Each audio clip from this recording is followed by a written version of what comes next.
name is Stacy with People Plus, and this is Jonathan, for everyone who hasn't met him yet. Hello. And we are up here at the Mossy Ledge Farm, and we're going to do some little short cooking shows. I've been doing People Plus Cooks now for quite a while, so this is kind of a derivative of that, and we figured people are at home, they've got a lot of time right now on their hands during the coronavirus quarantine of 2020, and so let's do some things that maybe we wouldn't normally do. So things that might seem daunting or a little scary to cook, but are really easier than you think. And Jonathan does a lot of those things already, right? Absolutely. So a few that we thought of are pasta making, bread making, and cheese making. None of which I'd ever done 5 years ago before I met Jonathan. And I still don't really do much of it at all now because Jonathan does it. So I don't need to. But anyway, so today, what are you going to teach us? We're going to make a quick and simple batch of homemade pasta. Okay. And there's an entire world of pasta knowledge, but we don't need to know all that. And if you're going to get into any of this, the best way is to start simple. Okay, so it's 2 ingredients, right? 2 ingredients. Flour, which is apparently hard to find at the grocery store these days, actually, unless you go at 7 in the morning. And eggs, flour and eggs. Yep. That's it. And how much of each? Like So how much egg for flour? Basic ratio is 1 cup of flour to 2 large eggs. And we'll start with a little less than a cup because it's easy to add flour in, but once you've got it mixed with the eggs, it's awful difficult to take it out. Right. Okay, great. And this board you've got here is your special pasta board, right? Yeah, so again, not to get down too far into the details, but a lot of people who make pasta regularly have a separate board. If you go to Italy, people who make pasta have their pasta board. They may have beautiful wooden counters and things. Wood is the best surface for it. This is something that's only used for pasta, and as it was explained to me, if you do things like cutting onions and other things on your countertop and stuff like that, where people set their handbags down, you get germs and other things, they have a board that they just use for pasta. You don't need to do that. You can use your kitchen counter. Just make sure it's good and clean and isn't going to pick up any germs or odors or other things off the counter. Okay, cool. Good advice. So, all right. So for you at home, wipe down your counter because I'm assuming you don't have a piece of plywood as a pasta board. And then you can just use a regular rolling pin, glass bowl, 2 eggs, flour, and a knife for cutting the pasta later. So, all right, have at it. What are you going to do? we're going to get into it. Okay, so we are going to start, and this is, I know plenty of people who make their homemade pasta and mix it in a bowl, but there's a traditional way to do it, and sometimes it's fun to stick with the traditions, and we do it simply for that reason. So we're going to start out, we're going to pour our full cup of flour out here, we're going to make a little well, as they call it, with the fingers, and then we're going to crack our eggs into there. I find that cracking eggs on a flat surface, actually they break in a more uniform circle, kind of a bizarre thing. It doesn't seem to make sense, but... Well, when you crack it into the side of a bowl, you shove part of the shell up into the egg, so I think that's so we're gonna part of the reason to do these that. going. All right. So you can see we get 2 eggs sitting in our cup of flour. We're gonna break the yolks, and again, you can do this just as well in a bowl. Plenty of people do. And we're just gonna kind of get them lightly beaten, and then we're going to start to incorporate little bits of the flour. Again, if you want to do it the first time in a bowl, feel free to do that. I'm going to get my phone and take more footage. And eventually, at some point, usually the eggs start spilling out of the volcano. That's not a problem. It just happens. The goal that's is the part really that I find scary. You find that scary? It's yes, daunting. I do. Do you wake up in a cold sweat in the middle of the night? No. No. But yeah, it just looks kind of scary. There you go. See, there's enough flour in there now so that it's got a little. It's holding together a little. Yeah.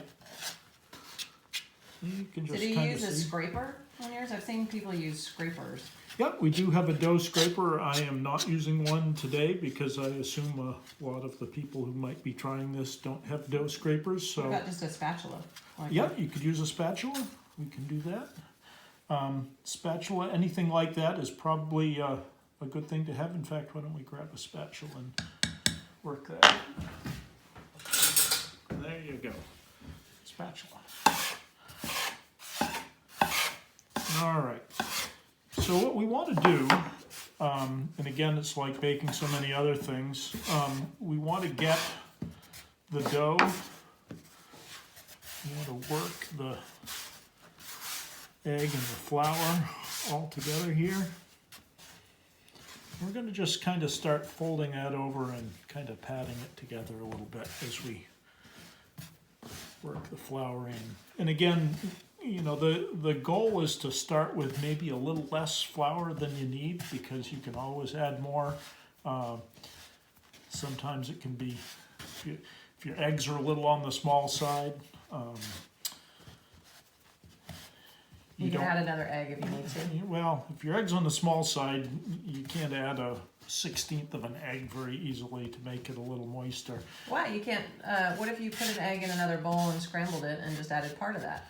I suppose you could do that. Oh, yeah. You can kind of see how that's picking up some of the... Oh, yeah. It's starting to look yellowy. Looks like yellowish egg flour. Okay, so you had mentioned that once you do this, what's next? So we're going to continue to gently knead this.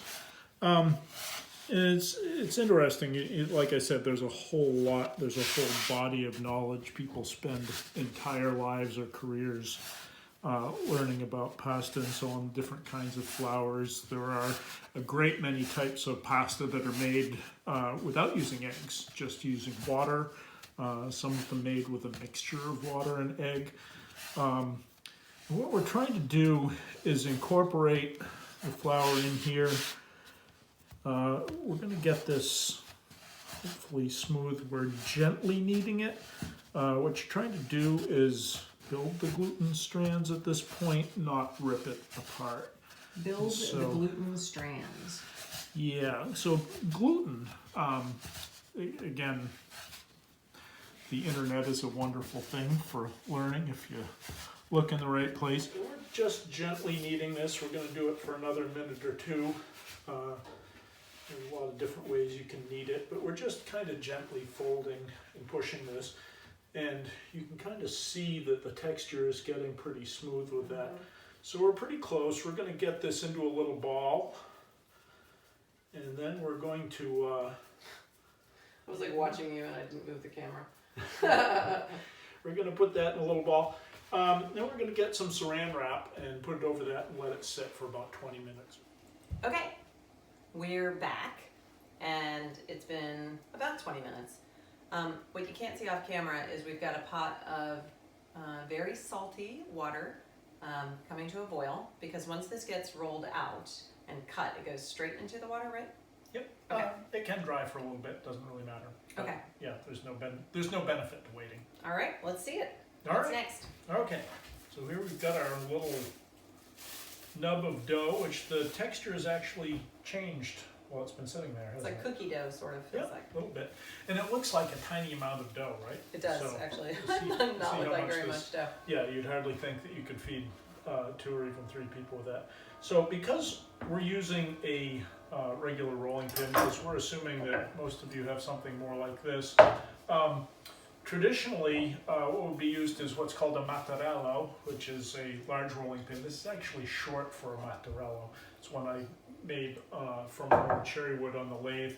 I've got to make a new one. Ideally, it should be actually a little bit longer than that. So what we're going to do is we're going to roll these out, and you want to minimize the amount of flour that you get into it at this point. You only want to add flour as necessary. And so you just put a little flour on your countertop. Just a little bit, and you just add in very small amounts. Well, should I do the other one? No. Would you like to have a competition? I hate competitions with Stacy. All right, we're boiling over here, so I'm gonna. Okay, good. Turn this all the way down. You're just gonna kind of roll this out. You're gonna add flour as you need to, only to stop it from sticking. You can typically rotate it a quarter turn. There are some traditional movements for the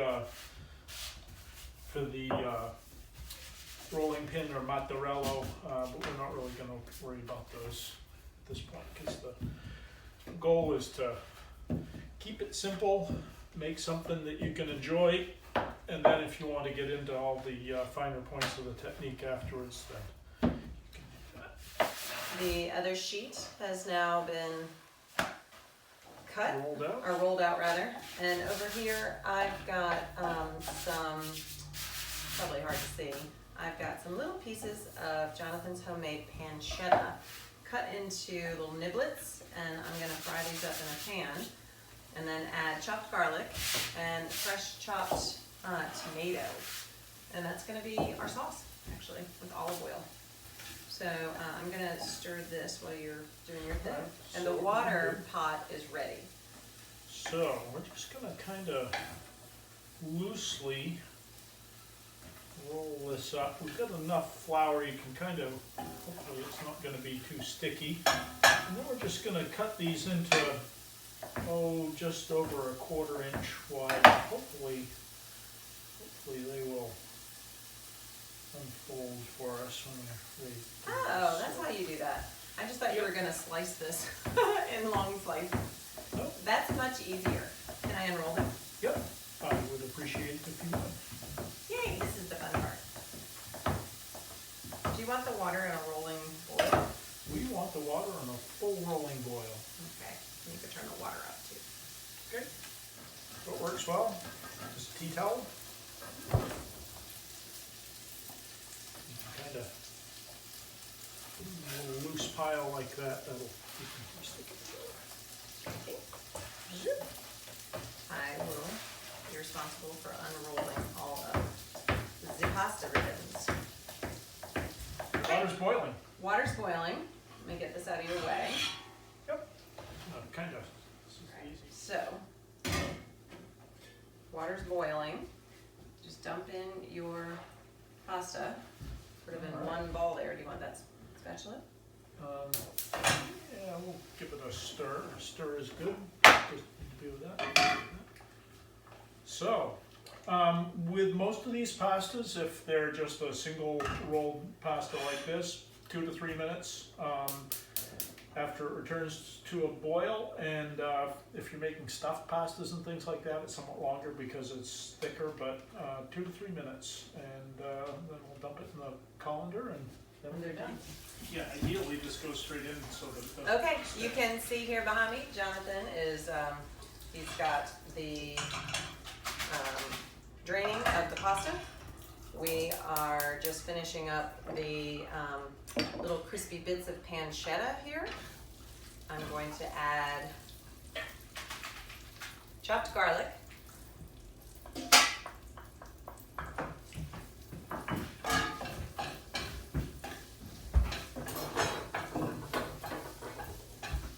We've cleared out and cleared away the pasta board.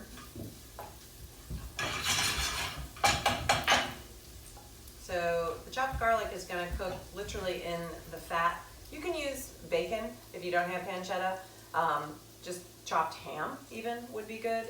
If you made like a ham dinner and you've got some of that around, you could do sausage. If you had some sausage at home and you wanted to sort of pan crumble some sausage, you could do turkey, ground anything, ground turkey, ground chicken, ground beef, any of those things, turkey sausage, pork sausage, whatever. Basically just make it your own. We just happen to have pancetta because Jonathan made pancetta, and I'm actually going to add a little more olive oil so that we have a little more liquid in here, just a bit. And so we're using pancetta, chopped garlic, and we cut up a couple of tomatoes. The vine ripe kind are really good from Hannaford for that. Ooh, that's loud.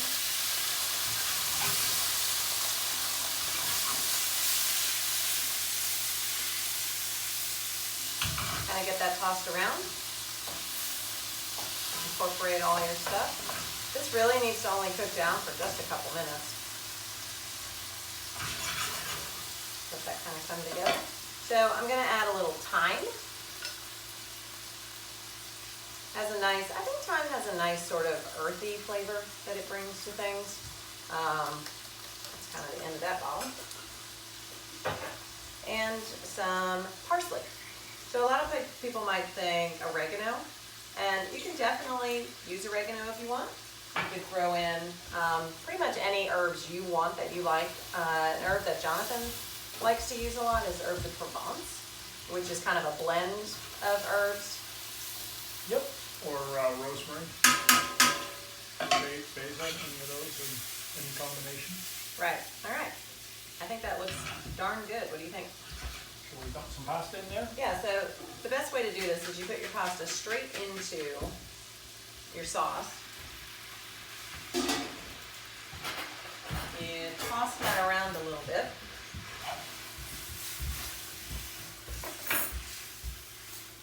Kind of get it incorporated. Did you taste to see how salty it is? I did.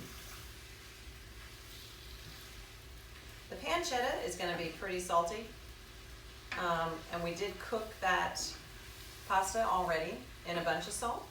So one of the things you want to be careful about is not over salting. Taste your food before you salt it, because it's always easy to add some, but it's really hard to take it out. All right, this looks gorgeous. What do you think? Yep, one more toss. Awesome. Turn that off.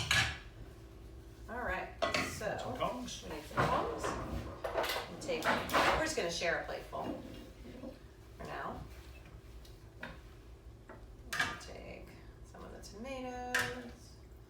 Yummy, yum. And then if you have it, grate some Parmesan over the top. You might just have a can of Parmesan actually, which is fine. And that would work just fine. Sir, your fork, we will share. Come on over here. I think we're a little off camera if we're too far over that way. All right, this looks amazing. So it was a cup of flour and 2 eggs. You watched how it all came together. A little bit of salty meat in a pan with a tomato and some olive oil and garlic, and voila, There we go. you have dinner.